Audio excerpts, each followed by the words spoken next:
Coming up, the best mixed martial artist on the planet, Fedor Emelianenko, takes on nature's most infamous choke artist, a lethal python.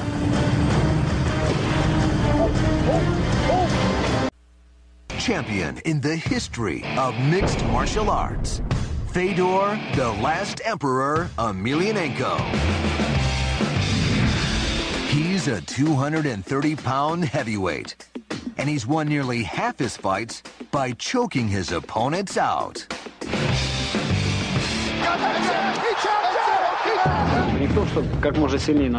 All people need to breathe. The trick is to intelligently cut the oxygen, to put them in a position where he can't do anything, and to wait until he literally goes to sleep. Fedor, you're known as the greatest chokeout master in MMA history. So what we want to do is to measure the amount of force that you could apply if you didn't have to worry about injuring an actual opponent. How do we have this dummy censored up?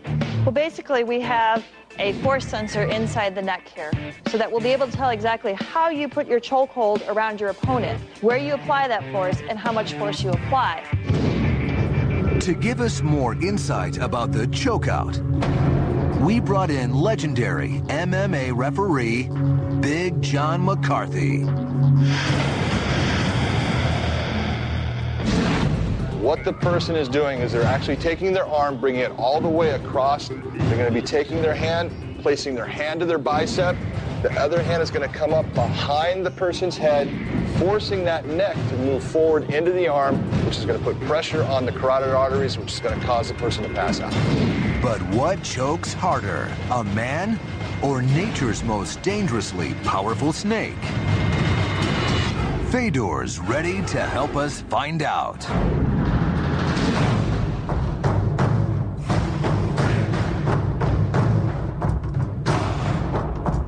Cindy, you ready? Ready. Fedor, you ready? Yeah. Here we go. 3, 2, 1, go.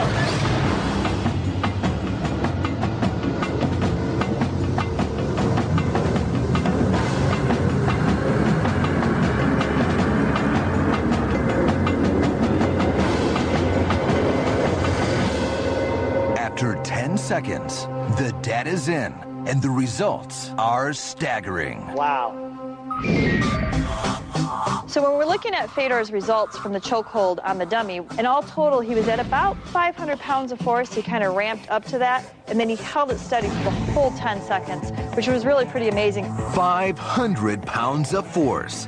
That's like being squeezed by an Alaskan brown bear for 10 seconds. In an MMA match, the ref stops the bout the instant a fighter taps out or goes unconscious. But were Fedor to continue choking with that 500 pounds of force on a real person, it could be deadly. Here's an inside look at Fedor's ultimate chokeout.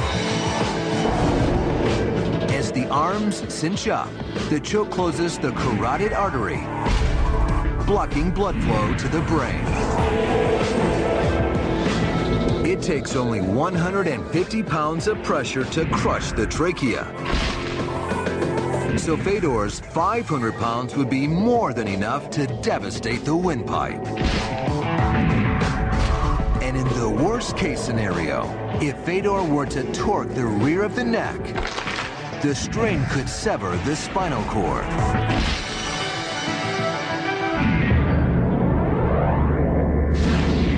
So how does Fedor's choking power compare to a snake? To find out, we brought in one of the best choking snakes on the planet, the Burmese python. Pythons have been known to eat everything, from rodents and birds to livestock and even people. Once the constrictor actually gets a hold of you, whips a few coils around your windpipe and around your chest. Every time you exhale, he'll tighten and hold it at that position. You will never take another breath as big as you just had. 5 to 10 seconds, timber, boom, down you go. That's it. To get this python to attack, and since it was feeding time anyway, the snake wrangler has provided a dead rat.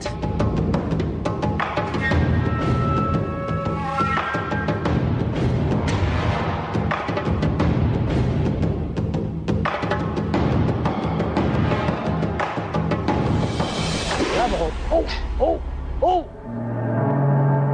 Whoa! Whoa! Okay. Okay, put pressure on. Yeah, yep, it's fine. You getting pressure? Yeah. Oh my God, look at that. Okay. Wow. Look at how it's just tightening up. And you notice he's around both the throat and the carotid artery, so he's going to go out. Okay. It's done. I can't collect anymore anyway. Wow. That was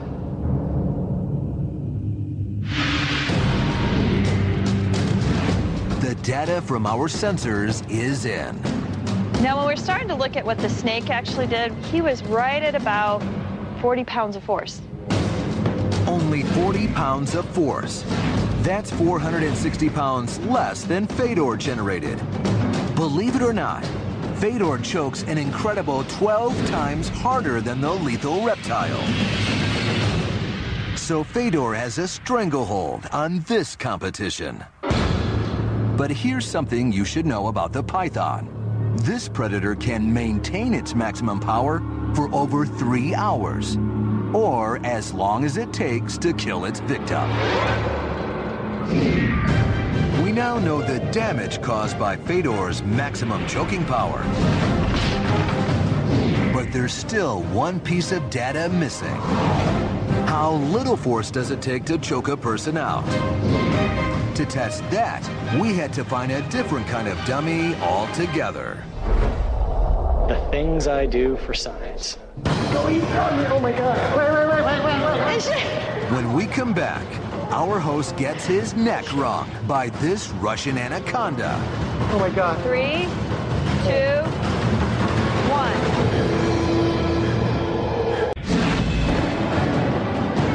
We began this test with a simple question. When it comes to choking power, what squeezes harder, man or snake?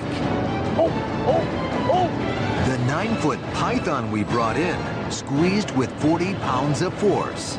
Wow. Look at how it's just tightening up. And you notice he's around both the throat and the carotid artery. But that's nothing compared to mixed martial arts legend Fedor Emelianenko. He clamped down with 500 pounds of force. So we know what squeezes harder, but what we don't know is how little force it takes to choke a person out.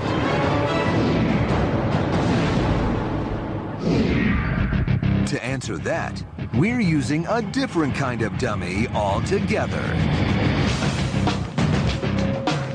I'm about to get choked out by the baddest man on the planet. That's right. Earlier in the show, sports science host John Brinkus sacrificed his entire body going up against NFL All-Pro defender Chris Jenkins. Now John's neck is literally on the line. John's in trouble. John's going to go to sleep. I mean, you know, it's not a bad thing. I've been choked out many times. I only have a couple twitches from it now. It's not that bad. The things I do for science. We've rigged John up with sensors to show us what's going on inside his body as he's being choked out. So this is a pulse oximeter. So what we're trying to do is we're trying to capture your heart rate, which will probably be high, and the oxygen saturation in your blood, which may go down, depending. So we'll see how the results are, but your heart rate will probably go up because you're stressed, and your oxygen will probably go down. Do I look stressed? A little bit. You'll be okay. Don't worry.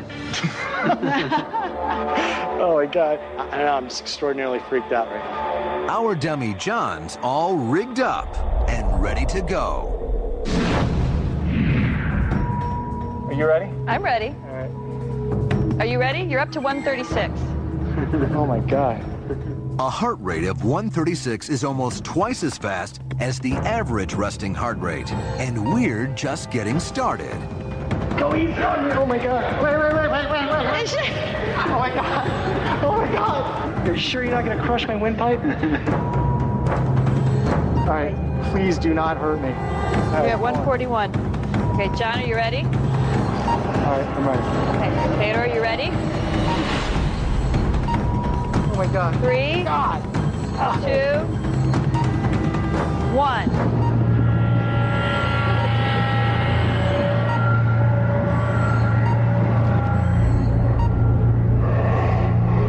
John's heart rate spikes to 180. He's redlining, experiencing a severe panic attack, and the oxygen going to his brain has decreased by 15%. But that small decrease is enough to put our host out.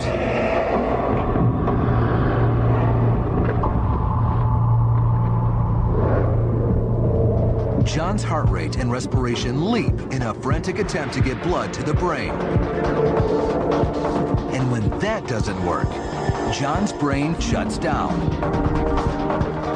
The brain needs 50 milliliters of oxygen a minute.